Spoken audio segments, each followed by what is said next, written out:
Siz paraz qilib baqqanmi? Yərşarí bo'lsa olamdagi bir tal hujayra bo'lishi mumkin. Bu bo'lsa planik zarrachasi bo'lib, u bir xil parazdagi zarracha.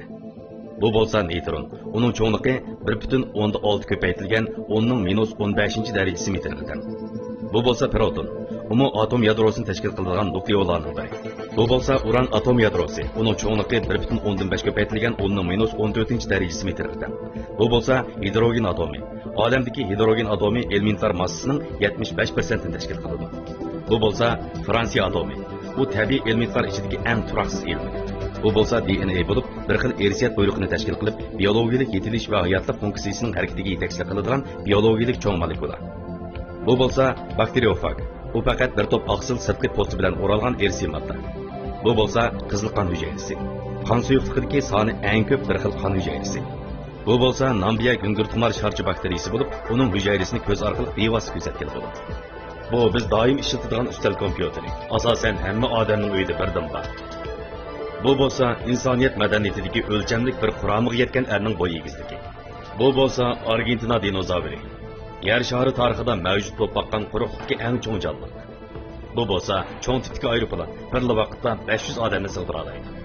Bu bo'lsa Xalifa Munari, Dubaydagi osmon palak bino, dunyodagi eng egiz qurilish. Bu bo'lsa insonlar ko'z bilan bevosita ko'ra oladigan holli quyruqli yulduz. U har 75 yilda bir qatim paydo bo'ladi. Bu bo'lsa neytron yulduz samon yo'li sistemasi pressiy qisqichbaq tumanligining bir a'zosi. Bu bo'lsa Vavot Kubur belbag'idagi osmon jismining hamroh yulduzi. Bu bo'lsa Sedina sayyorasi, Quyosh sistemasidagi eng qizil osmon jismi. Bu bo'lsa Merkuriy, Quyoshga eng yaqin sayyora. Bu bo'lsa Titan, Merkuriyning eng cho'ng hamrohi. Bu bo'lsa Mars, hayotlik mavjud bo'lishi eng mumkin bo'lgan sayyora. Bu bo'lsa Venera, Yərşaryga eng yaqin sayyora. Bu bo'lsa Yərşarí, insoniyat madaniyatining makoni. Bu bo'lsa Neptun, u zo'r miqdorda metan bilan to'lgan sayyora. Bu bo'lsa Uran, insonlar teleskop orqali bayqagan tunji sayyora. Bu bo'lsa Saturn, o'zligidan nur halqasi paydo qilgan sayyora. Bu bo'lsa EBLM, Yərşarí bilan bo'lgan aniqlikka 600 yorug'lik yili keladigan uchlik yulduzlar sistemasi. Bu bo'lsa Yupiter, Quyosh sistemasidagi hajmi eng cho'ng, o'z o'qida aylanish sur'ati eng tez sayyora. Bu bo'lsa Quyosh sistemasidagi mavjud bo'lib turganiga 4 milliard 600 million yildan uzun bo'lgan birdan-bir turg'un yulduz. Bu bo'lsa Ashqi pechak yulduzi, faqat 1 milliard yoshga kirgan qiron yulduz. Bu shimoliy qutb yulduzi. Cho'ng ayiq yulduzlar turkumidagi eng yorug' yulduz. Biz kechil osmonga qarasaqla uni ko'ra olamiz. Bu bo'lsa qalqa yulduz turkumi Yuvay. İnsanlar hozir qadar biladigan eng cho'ng turg'un yulduz, taxminan 4 milliard 500 million dona Quyoshga barobar. Bu bo'lsa TON 618. Bu bir odatdan tashqari yorug' bo'lgan yulduzsimon jism. İnsanlar hozir qadar bilgan eng cho'ng qora o'ngir, taxminan Quyosh massasining 60 milliard hassasiga yetadi. Bu bo'lsa Orita tumanligi. 5 milliard yil burungi Quyosh sistemasining shaklanishining dastlabki mazgildagi tumanliq qoldiqlari.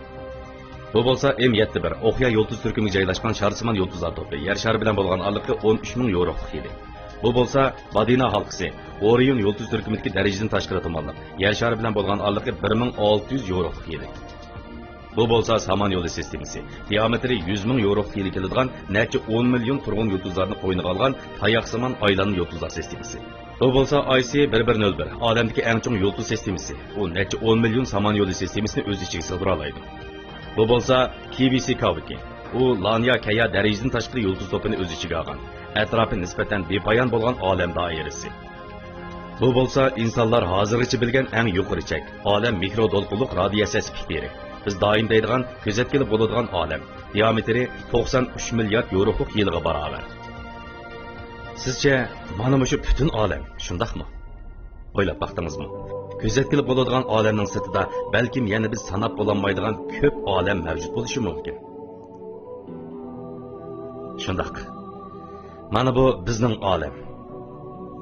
Biz mangu chiqib ketilmaydigan olam. Agar madaniylikning ahamiyatini uning davomlashishida deyilsa, undaqda yakkinlikning ahamiyati nima? İnsan zodi nima uchun yashaydiganligini bir umr tushunib yetolmaydi. Ko'p qism odamlarning umri pul uchun, huquq, obro'y uchun paypetak bo'ladi.